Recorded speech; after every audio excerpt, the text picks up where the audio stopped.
Hi everyone, I'm Chris Simcock and I'm the session chair for 3.2 Diversity and Inclusion. I'll just go through some housekeeping before I introduce the next speaker. If you've got any questions, click the Q&A button on the right. If you have any technical difficulties, please click the live support button at the top of your screen. If you're on large screen, click the 2 arrows on the right of your screen as well. I'd like to introduce Joe Graham from Blue Light. Joe's an education and Māori youth development specialist and Māori advisor to Blue Light. His presentation is on Te Kohine Maia, for wahine, men who have offended.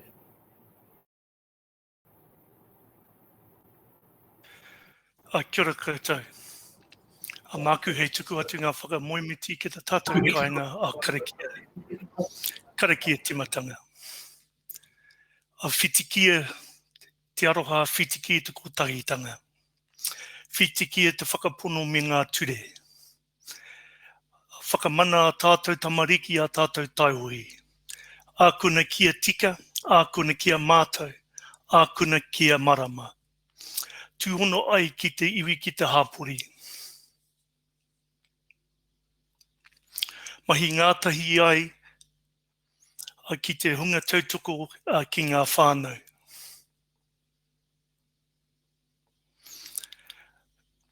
Ka eke tātou i te pai o te angitu, ka eke pānuku, ka eke tangaro, hui e tai iki e.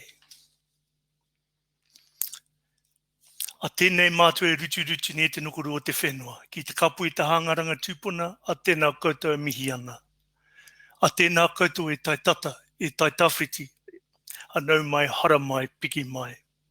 Nau mai ki tēnei kaupapa o tātou, hei wānanga, hei kohi whakaroa ko te tūmanako ka whai anō hoki. E ki ana te kōrero, he ora te whakapiri, he mate te whakatākiri. Anō reira, tēnā koutou, a tēnā koutou katoa.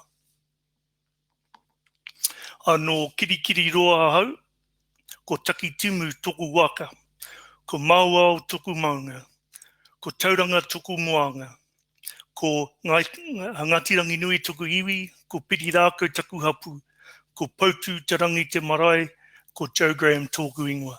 My first advice to everyone is not to put me on full screen.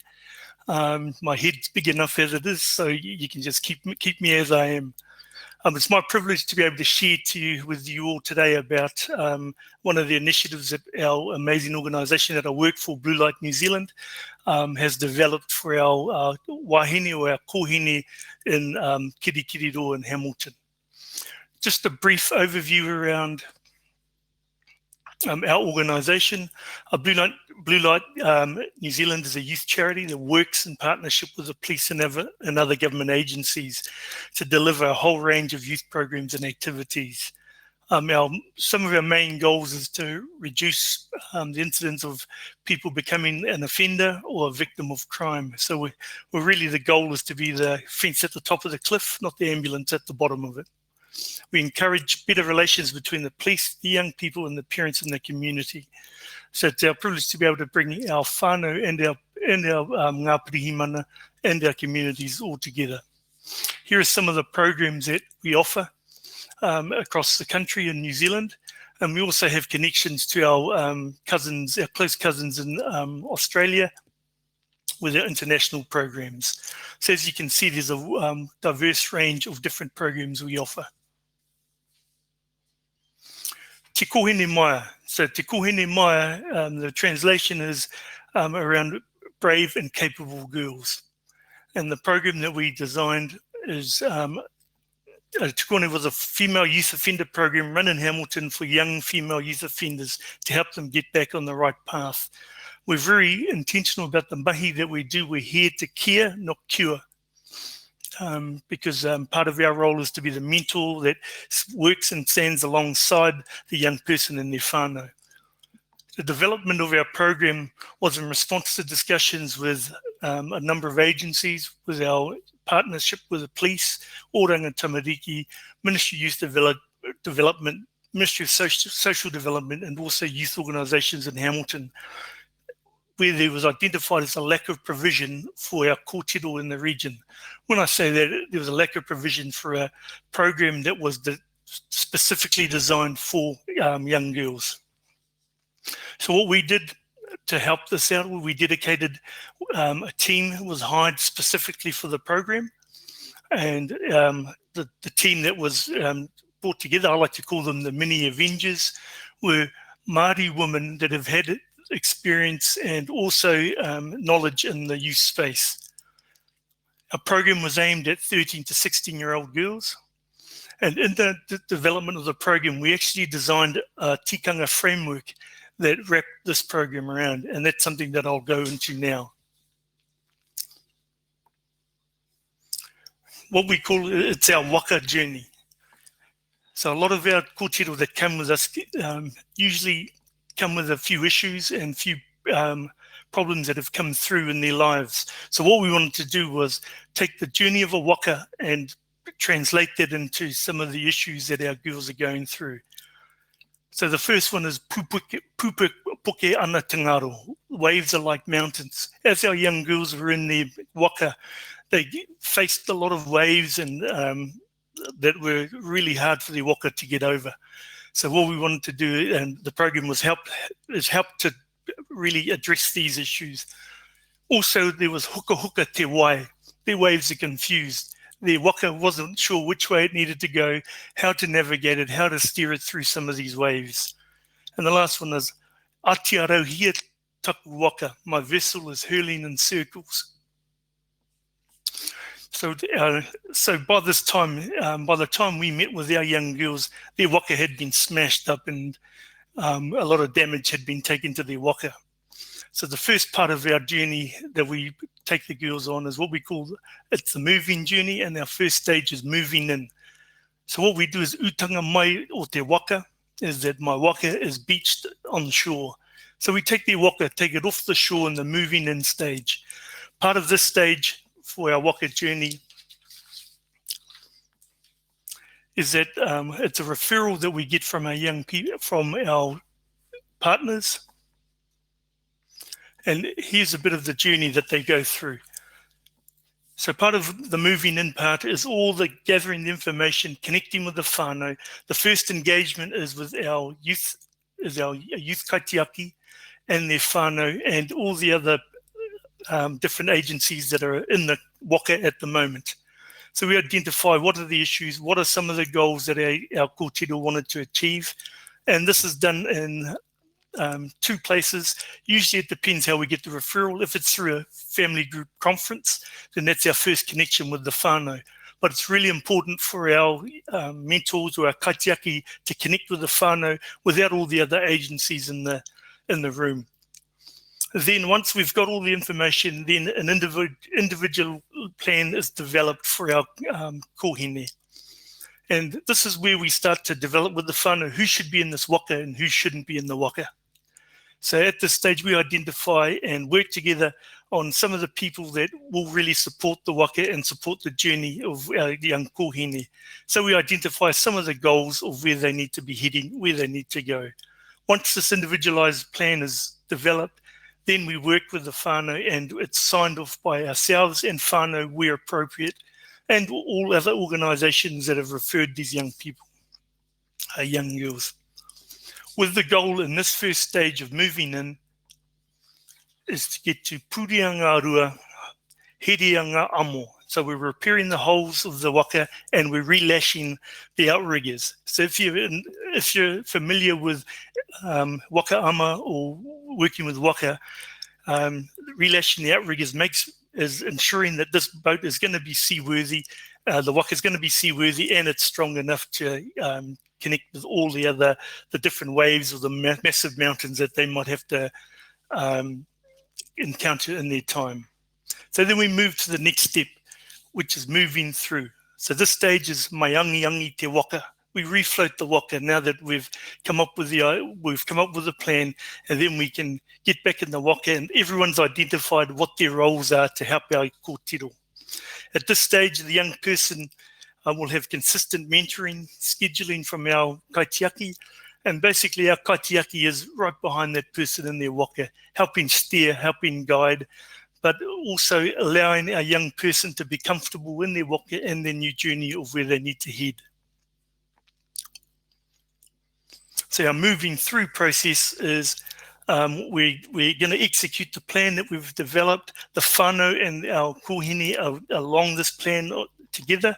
And what we do say with our whānau is, because they've agreed with it, every time this young, and then they can speak into our lives. If our organisation isn't doing our job, they have every right to come in and tell us, hey, we need you to be doing better mahi on this space. That's fine.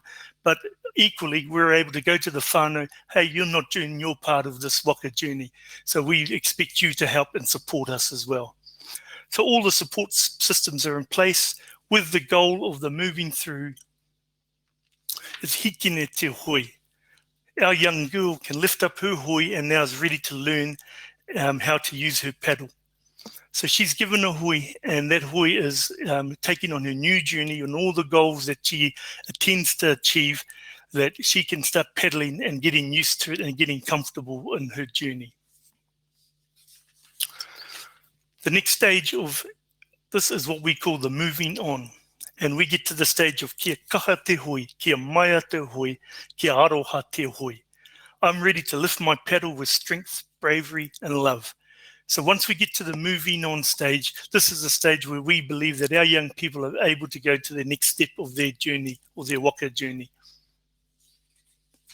As you can see in this model, and in our process here, is that our interviews with key people are making sure that we know where her goals or where they want to be, that we're lining that up all now, and we're lining up all of the outcomes and all the different areas that we need to connect with a young person so they can move off our journey. Our journey is not something that we want to be staying with our young person together. The relationship is, the connection definitely is. But in terms of being on our program, our program is set for 3 to 6 months, depending on the need of the young person. And that's why we're really intentional about that. We're here to care, not cure, because as we all know, and experts in our space, 3 months is a short time to try and cure a person from what they need to do. And so we believe that the caring and doing our part and filling the bag or the kete of our young person is the key. Then we move to the last stage, is ko ngā kaihui I o runga ko te aroha. I'm ready to move with success, with help and care of others. So with our focus is around making sure that everyone that was in that waka journey needed to be part of the journey so they can take our young person or our taonga onto the next stage. What I want to also highlight for everyone is that in the moving through stage, we can revisit and park up the waka again if we think that the plan isn't working, or if the plan isn't going to is going to how we wanted it to go.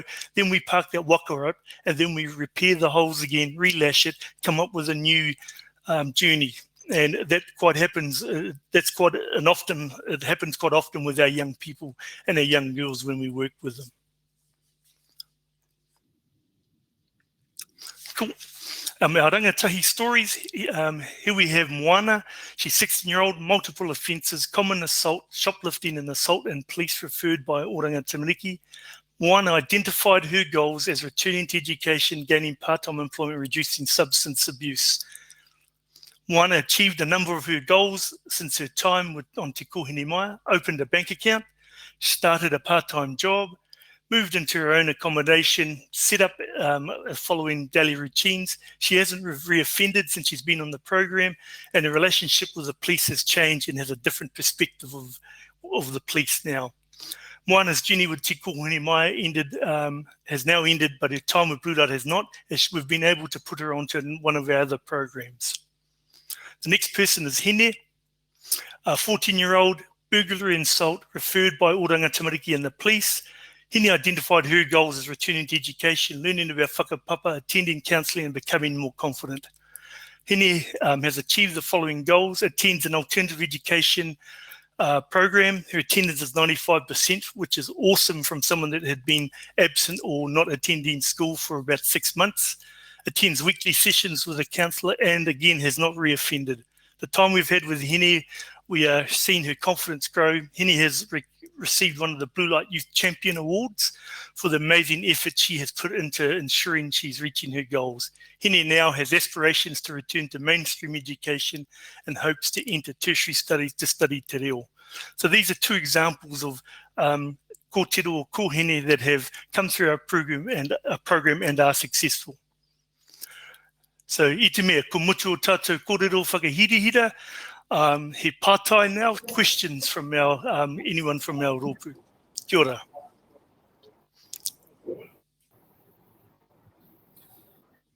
Back to you, Chris. Thanks, Joe. That was really fascinating. We've got a question online. In the development of the program, did you include rangahine in the co-design? If so, was it easy or was it hard? Yes, we did, and it wasn't hard because we could connect with our, was it rangahine or rangatahi?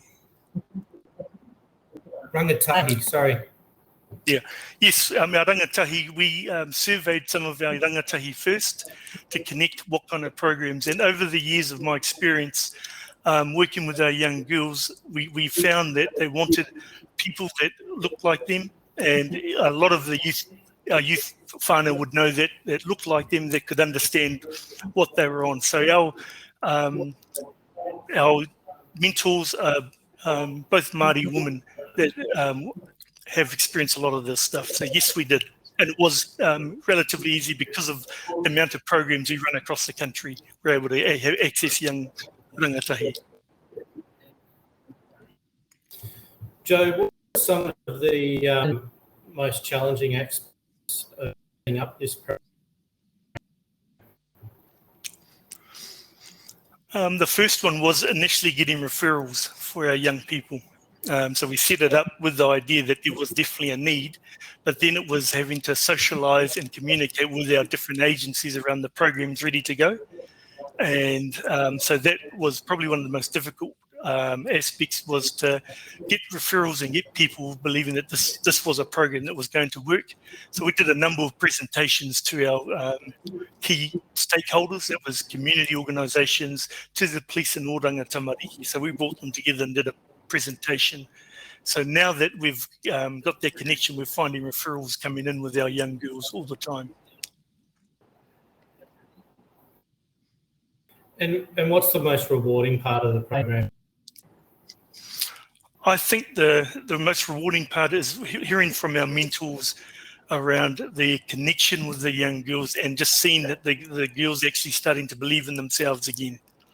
When we look at, obviously, our program, we've taken different aspects from so many different programs, like Mason Jury's Whare Tapawha is something that we all use in our program. So we use all of those areas as well, but seeing our young girls achieve, like Moana and Hine, overcome some of the boundaries, because if you look at Moana and Hine, their stories beforehand, their journey before they got there, their waves and their waka were beaten up. So getting to the stage where we're confident that they actually got some goals and they can move on is really rewarding for us. Excellent. Thank you, Joe. That's all the questions we've got. Thank you. Thank you very much.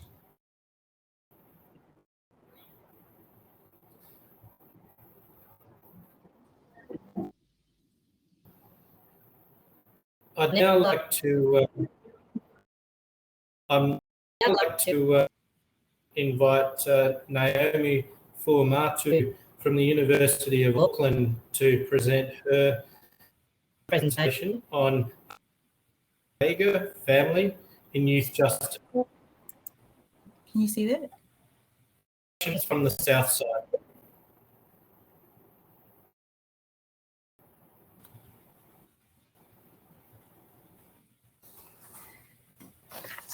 Thank you, Chris. Mauri ora kia tātou e koa ana te ngā kau, e tai mai a hau I tēnei rā, I runga I te reo karanga o te rā. Nō reira, ka nui te mihi ki a tātou katoa. Malo le soifua malilangi mama, tā alofa lava. I'd like to acknowledge the mana whenua of Auckland or Tamaki Makaurau, Ngāti Whātua o Orake, and also the opening remarks that were offered by our kaiarataki of Waipapa Taumatarau, Michael Steedman, and Le Tōwhaia Le Moa Fesuluai, with their beautiful opening this morning. To the organisers of our hui, our chairperson for this session, and also our fellow presenters in our session, and our online audience, want to acknowledge the expertise and the knowledge that has gathered on this to meet, to talk about for our conference today. So greetings from Tamaki Makaurau, Auckland. My presentation today, and I'm very grateful to have this opportunity, insights about my PhD study, and this is a condensed version of the title of my thesis, which is Understanding Ainga, or Family and Youth Justice, Reflections from the South Side. So Ainga is a Samoan word which refers to family, and Southside is a part of the Auckland region, which I will share a bit about later, but I think it's important to provide context for our friends across the ocean who might not be familiar with these terms. My research is part of a Marsden-funded project, which was a study on international comparisons of Māori and Samoan experiences of youth justice in 3 jurisdictions: Australia, the United States, and here in Aotearoa, New Zealand. So I'd like to acknowledge the leadership and primary investigators of the Marsden research, Associate Professor Tamasailau Swali'i Saoni and Dr. Rob Webb, who are my PhD supervisors from Waipapa Taumatarau, University of Auckland, and Dr. Juan Todi from Waikato University. And I'm thankful to have the opportunity to be part of the research team and supported by a Marsden grant for my study. So in my overview of my talanoa and kōrero today, I'll speak to my, and introduce you to my research topic. Secondly, have a brief discussion around youth justice in Aotearoa, particularly around family and the aspects of our AYJC system, which focus on family engagement, family responsiveness. Central to my talanoa today, which is the reflections from the South Side, are themes and perspectives from participants that I've engaged with over the last few years, particularly in lockdown. So during this lockdown period, I've also continued to do a bit of field work, and so I'll be sharing those perspectives from the community of participants who are part of my study. And finally, concluding with some ways forward and reflections on the research. So I want us to start here. This slide includes excerpts of headlines, which I've selected a few of, that have been released in the time span of my PhD study, which I started at the end of 2018. These are narratives that we hear of in Aotearoa that are presented through media platforms. And so, particularly around the area of South Auckland, it often becomes associated with crime, youth crime, gang violence, and often these narratives are negative and don't portray South Auckland in a positive light. However, these are narratives that we become very familiar with, and they become part of the discourse of a particular area. And so it associates people to place. And I think it's very crucial, and I'm speaking from the perspective as a local in South Auckland. So this research is very dear to me, one as a local in the South Auckland area, having born and bred here for almost 4 decades. So what we know about youth justice as well is the Pacific demographic within youth justice and data statistics, as Judge Walker touched on earlier, the disproportionate representation of Māori and Pacific young people. And within the Pacific demographic, Samoan young people represent the majority. Also, why this research is of interest to me is there is a of research on the experiences of young people and families. And while a lot is known through what the media portrays or what the media perpetuates around South Auckland, around youth crime, there is little known about the experiences of communities that are represented within the system. And so it's crucial that we're able to gather those perspectives. I have a personal interest as well in this research, and from experience, having been a family member that has supported my own whānau and Aiga members through the AYJC system in Aotearoa. And so, often reflecting on having those conversations around experiences isn't always necessarily easy.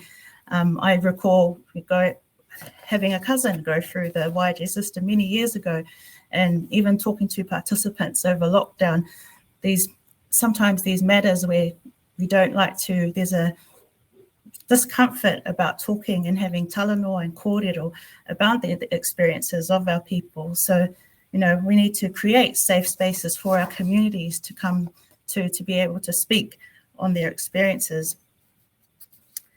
Also, the Pacific population, which I will go over, is currently in the 2018 census is 8% of the New Zealand population, and there's a projection that in 2038 that will represent around 17% of the population. So it's a demographic that is youthful and also flourishing and growth. So this study is really important, to these factors that I've highlighted.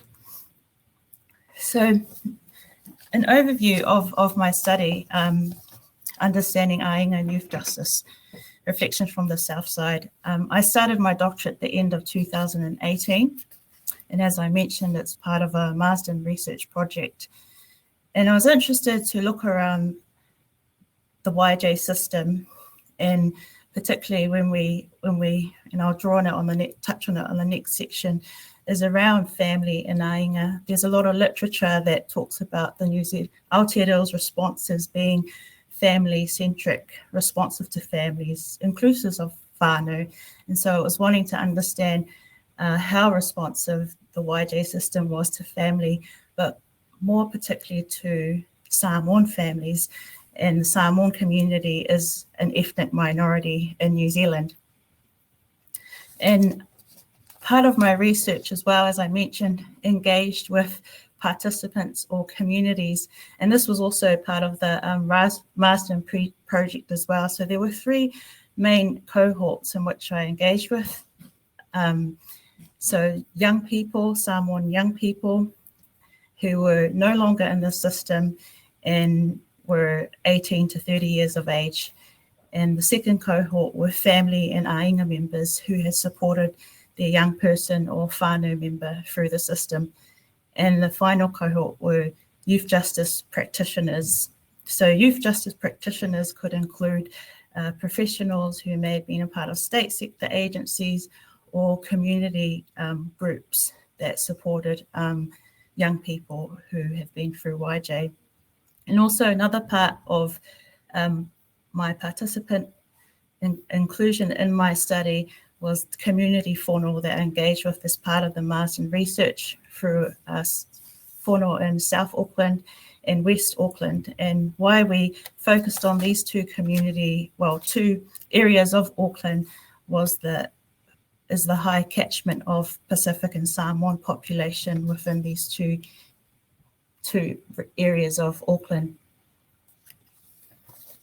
So youth justice in Aotearoa, and I think a key question going through this research is looking at the inclusion of family and the cultural responsiveness of the system to different compositions of family. And if we look at the history of the AYJC system, and Judge Walker touched on it in his earlier session, when the legislation was first introduced as Children, Young Person and Their Families Act in 1989, it was in a time where Aotearoa was going through major social reform. And there were key reports such as Puao Te Atatu, which presented findings around how Māori communities, and there were also support from Pacific communities about how they felt about services that the state were offering in those times. And some of the comments that were made, or the findings in Puao Te Atatu, talked around the system being Eurocentric, monocultural. And during this time, that led to a big shift, you know, in the inclusion. When the legislation came out, we saw an inclusion in the legislation around tikanga Māori conceptualizations of family, so the inclusion of whānau, iwi, and hapu. And over the last few years, from 2017, we've seen the increase of Māori languaging in the legislation, but also as part of youth justice discourse, such as whakawhanaungatanga, mana tamaiti, and whakapapa. And so, you know, I've been interested to, you know, kind of look at the developments around family in YJ.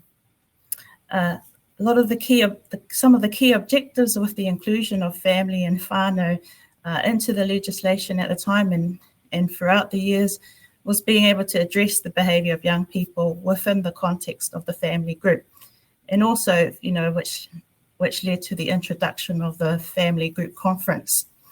In the literature, we often come across empowering families, that our processes in Aotearoa are created to empower families, for them to take responsibility of their young person and family member, and also that it's, you know, created to be culturally responsive and to recognise diverse constructs of family that engage in YJ.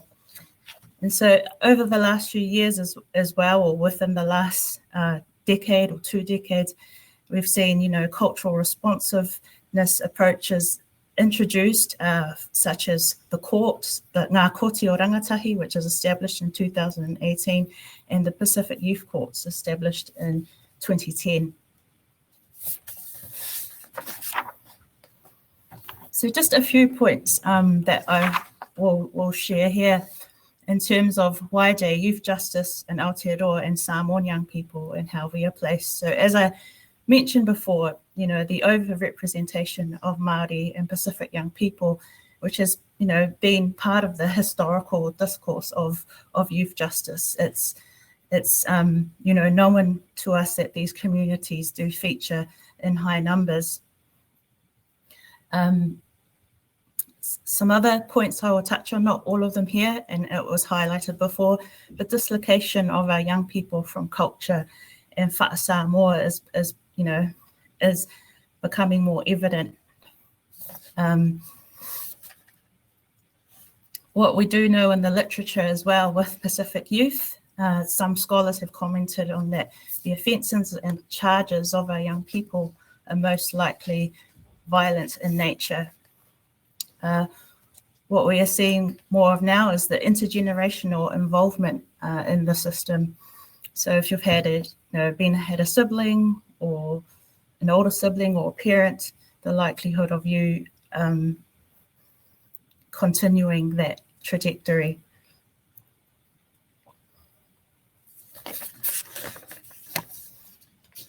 So I'll touch on some of these numbers briefly of what we know, and when we talk about the disproportionate representation of Pacific people. So this source here is from the Ministry of Justice Statistics, and the data here focuses on children and young people who were charged through the youth court on most serious offences. So the top graph there is the most recent data of the 2019-2020 year. But I wanted to just show you the bottom part of the blue up the top. There is the percentage of Pacific young people from 2020 to 2019 to 2008 to 7. So that's the percentage of Pacific young people represented, well, who've been charged in the youth court. And the orange below is the percentage of the Pacific population in the last few census. So as you can see there's the disproportionality.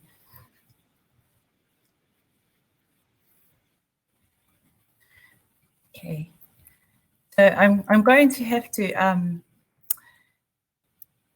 go right to some of my excerpts as for time, and then I'll probably go a bit into my question time. So as I mentioned, during lockdown, I had the opportunity in the most recent lockdown to engage with practitioners and also some young people who had experience in the AYJC system. And some of the comments around the family group conference that were shared in our talanoa and kōrero was feelings around the system still being individualised and the way in which the state convenes and facilitates FGC. This was from a AYJC practitioner commenting on the support that families don't often receive. So although we encourage the approach, or the state encourages the approach of all family members being included, often it was shared that sometimes there wasn't that flexibility always around scheduling and also ensuring that all members of the family could attend the FGC. And some other comments as well around police and engagement with police came out as well in part of my talanoa over lockdown. And I'll just touch on this point. Two excerpts I want to highlight. If you're from Mangere, South Auckland, everyone knows Constable, and they name the constable. He does not care about you and will make you feel small. And the second one, I hated the way cops treated me because they thought they knew my family name or who my dad was. They put those expectations on me and that they expected me to be bad or no good. So, you know, feelings around family reputation and having that stigma put on you as a young child or as a young person definitely was shared by this particular young person that I engaged with. So just to round up my session and talanoa today, in terms of some final reflections, it's crucial as a student and as a researcher that we honour the voices of young people, families and Aiga. I often feel that in doing this research, and because of the lack of research on Pacific and Samoan communities, that our perspectives are invisible and they need to be more visibilised. Although we've had significant changes in the system that are culturally responsive, and you know our discussions over today have been about community by the community, there is the only way to have more community by community is to privilege the voices of our community and our peoples, because I believe they are the holders of knowledge. And so I will end that there. Thank you. I've got a question. Why do you think Pacific are disconnected from?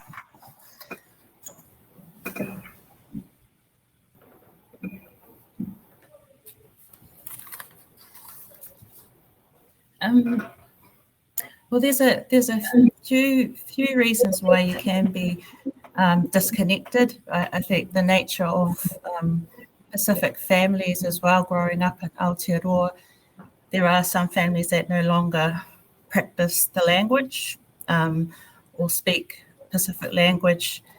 Also, some of our communities are no longer engaged in those spiritual spaces where church played a vital part for cultural enrichment.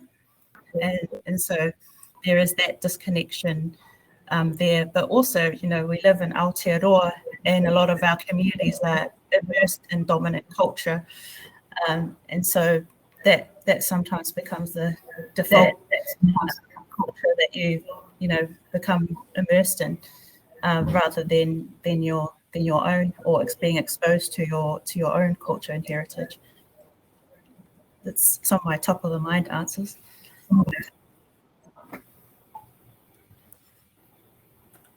Okay, thank you so much. That's all the time that we've got for questions. Naomi, I really appreciate your presentation. Thank you.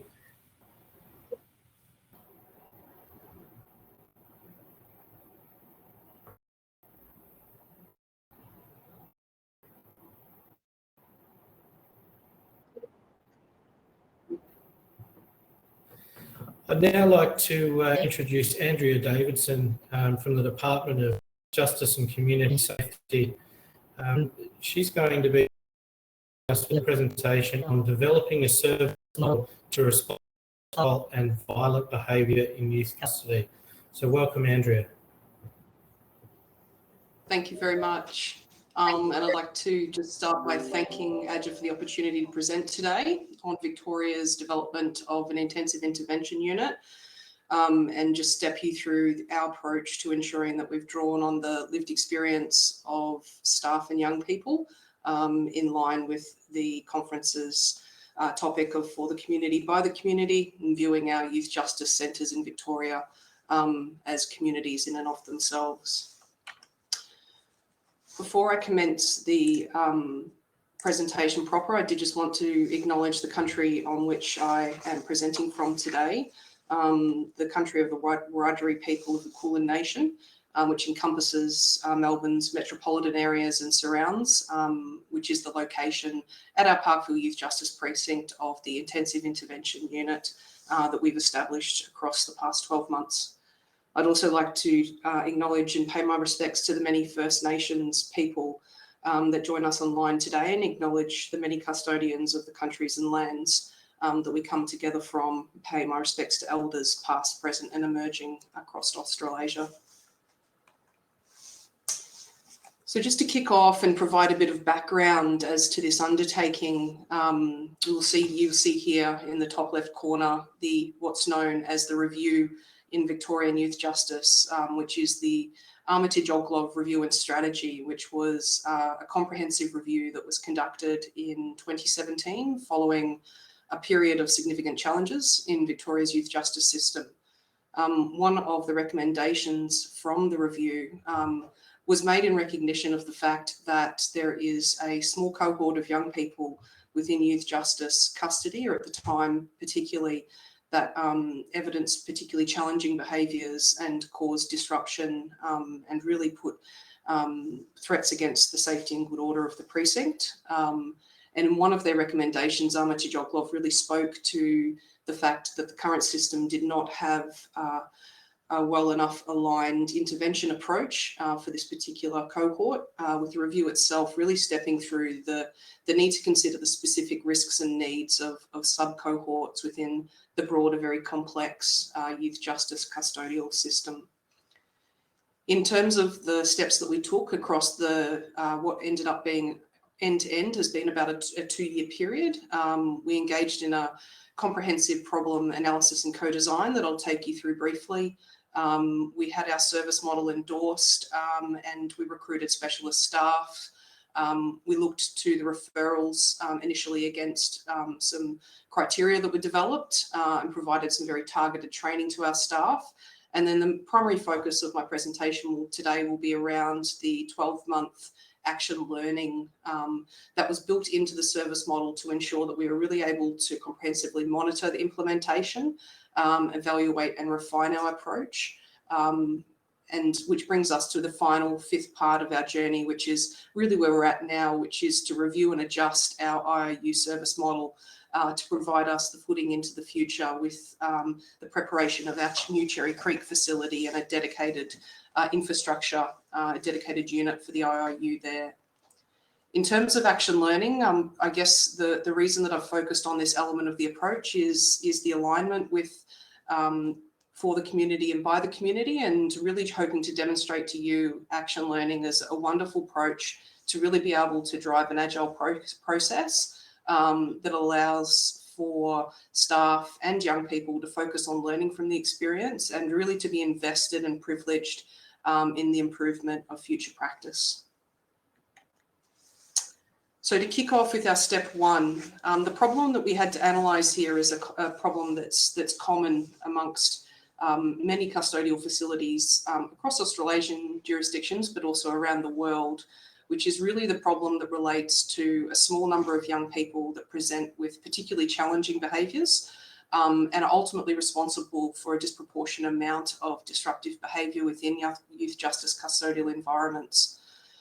So in order to analyse the problem from the outset, we obviously did some background work to look at the the exact nature of the problem and really look at some of the analysis of this cohort. And there was, I guess, 3 key things that we found, which was that the disruptive behaviour, particularly violent behaviour, occurred in direct response to staff giving an instruction. So really within the broader context of managing behaviour on our residential units. That disruptive behaviour was most prominent amongst males who had multiple custodial admissions. So generally speaking, it was amongst our more entrenched cohort that we were seeing this high-end, pointy-end behaviour. And that many of these young people also had a history of disruptive behaviour in the community and custody amongst other young people. So really quite a discrete group that we were able to really target our solution on. In terms of the problem analysis, the other thing that we took our time to do was really to reflect on the lessons learned from solutions trialled, both in Victoria but in other jurisdictions, and informed by some of the work historically in other jurisdictions around trying to establish similar units to deal with quite problematic, challenging behaviour in custody. And some of the experiences and pitfalls and, I guess, observations that we could make from those solutions trialled. So there was some engagement with other jurisdictions around their approaches, but also review of worldwide literature around behaviour management more broadly, and just really highlighted for us that the risk of entrenching young people with complex needs in more restrictive environments. So we knew we wanted to create a unit that was focused on intervention and support to support young people to return to mainstream environments within custody. But we also knew, on the other hand, that therapeutic evidence-based models such as trauma-informed practice have historically really struggled to translate into youth justice environments. So in terms of the problem analysis and where we took that from problem to the next step of co-design, we really needed to keep those 2 sort of parallel lessons learned in mind. From the outset, we really, with this project, in recognition of the fact that these sorts of units have been quite difficult to establish, and also in recognition of the need to really build the IIU for the community within youth justice and partner with our staff and young people, we did engage in an extensive process of co-design, working both with our staff members, broader stakeholders, and young people themselves.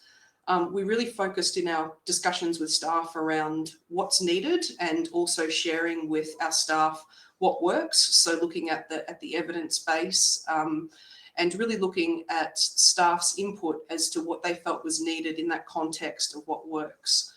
So our staff really told us that they felt part of the issue that we had with our current state was around the fact that we had very large units of young people, and that at times that felt that the staffing ratio, just by volume of the number of young people on units of around 15 young people, really didn't allow for staff to safely manage and effectively respond to those more pointy-end and dangerous behaviours.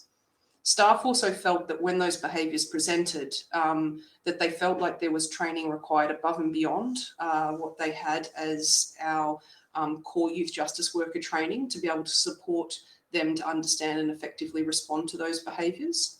Staff also reflected, and stakeholders, that they felt there was an absence of dedicated clinical support that related to behavioural issues within custody, and also that there needed to be able to be time, space and activities, so a structured day that revolved around being able to know young people, get to understand them, and support them, including helping them to quite intensively set goals in their life.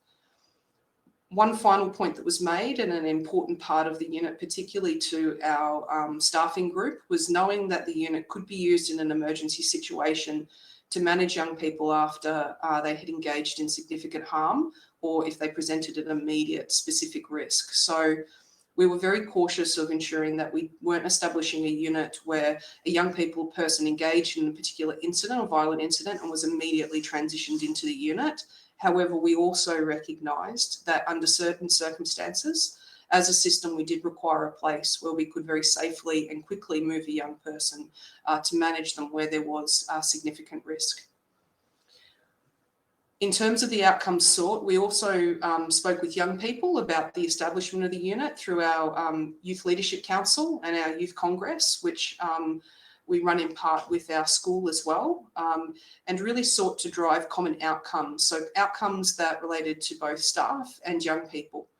And those outcomes in brief were really that staff and young people knew the drivers and triggers for the behaviours of concern, that the behaviours were understood as they were presented, and that staff and young people were confident then to implement strategies to manage those challenging behaviours.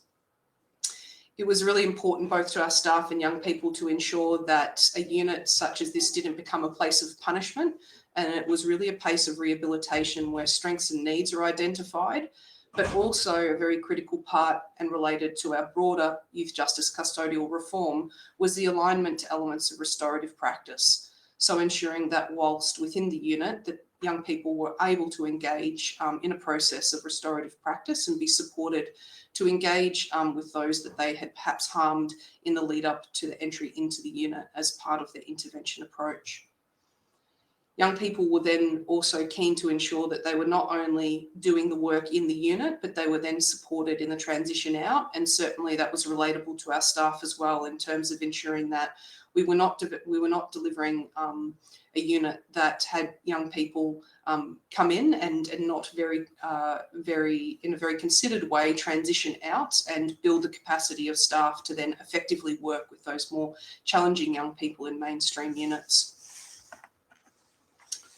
So the service model itself and where we landed, just to speak to briefly, was we established a unit that was to hold a maximum of 6 young people with a referral and placement process that was guided by our high-risk panel, which is chaired by our commissioner, and that a referral and assessment process against really specific placement criteria would be enacted, with a carve-out to ensure that our executive director was able to endorse emergency management placement where necessary.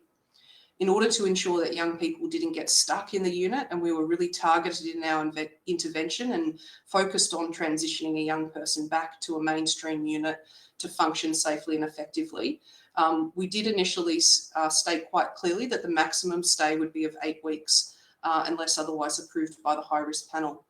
Interestingly, with time and where we've landed, just to preview the outcome ultimately, is that we've really found that 8 weeks is not enough, and that's come from young people as much as from staff. So it's an interesting reflection from the outset in terms of that there has been some adjustments that have quite readily shown themselves as being required through action learning in the first 12 months.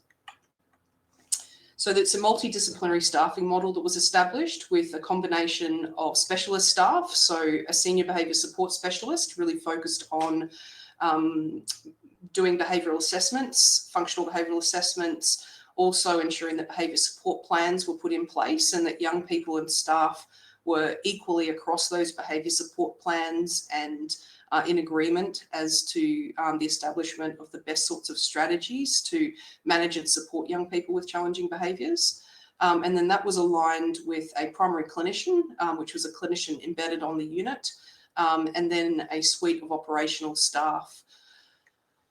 The governance for the IIU was done by the high-risk panel, which, as I mentioned before, is chaired by our commissioner and really provided both the governance and oversights, with every young person having progress reports produced for the high-risk panel, and the high-risk panel ensuring that members of the young person's care team, so their community caseworkers, primary case managers, and members of their custodial team were brought together to really focus on the intervention goals.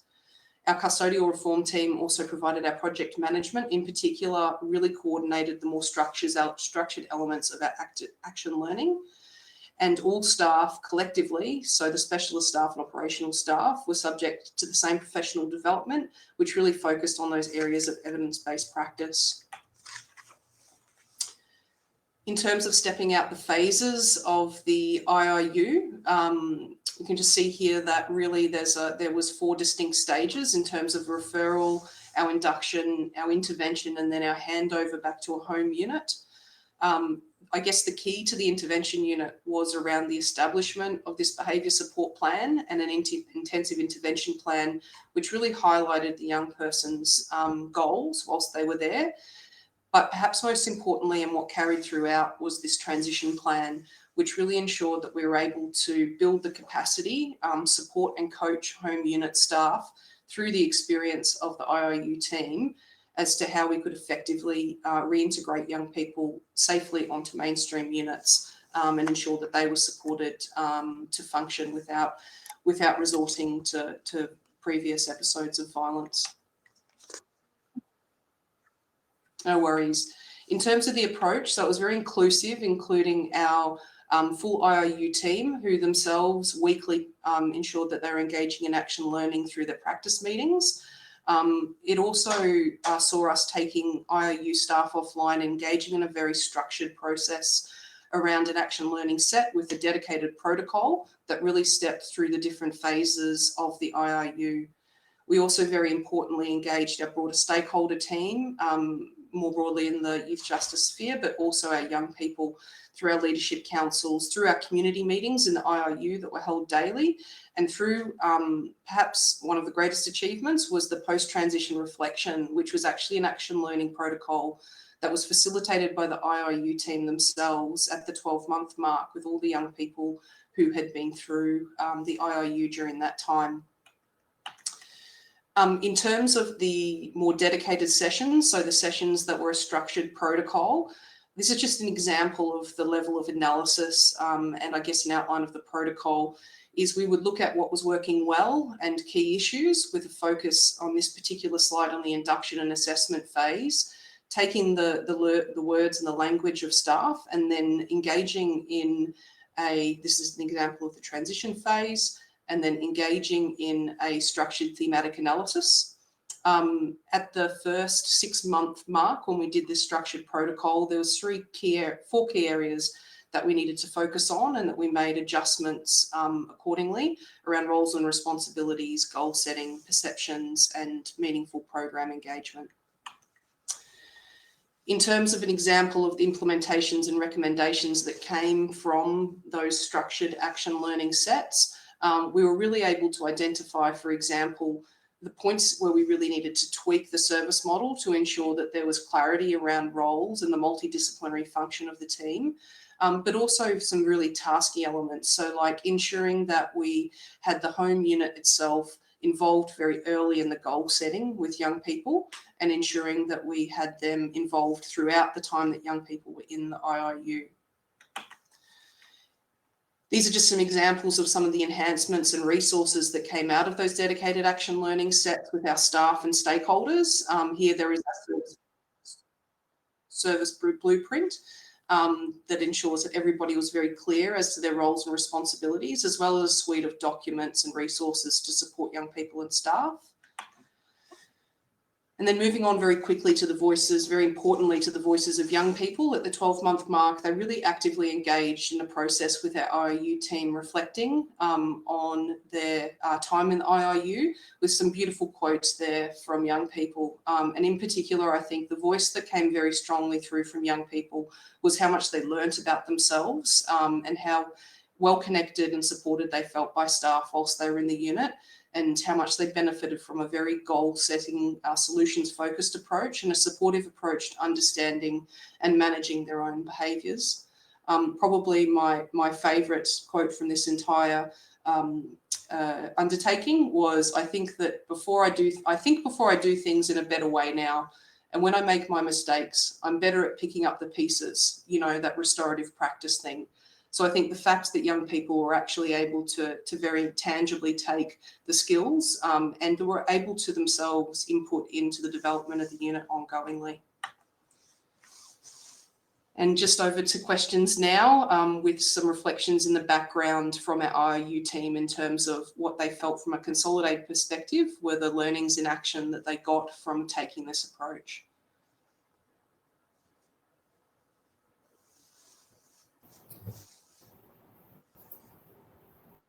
Great, thanks a lot. Excellent presentation, Andrea. We probably only got, and this comes from Lee Nua. Did the ethnic cultural mix influence any of the approaches and you used?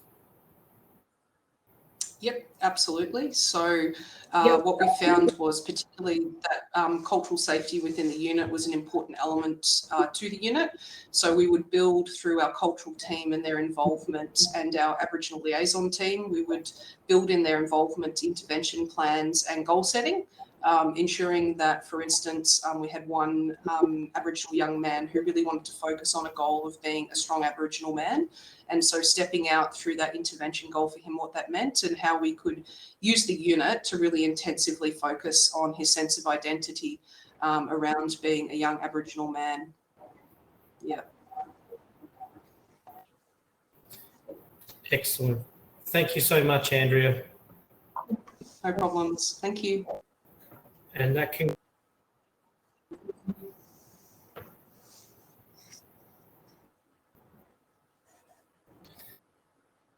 everyone, that concludes our session on 3.2, diversity and inclusion. Thanks for joining.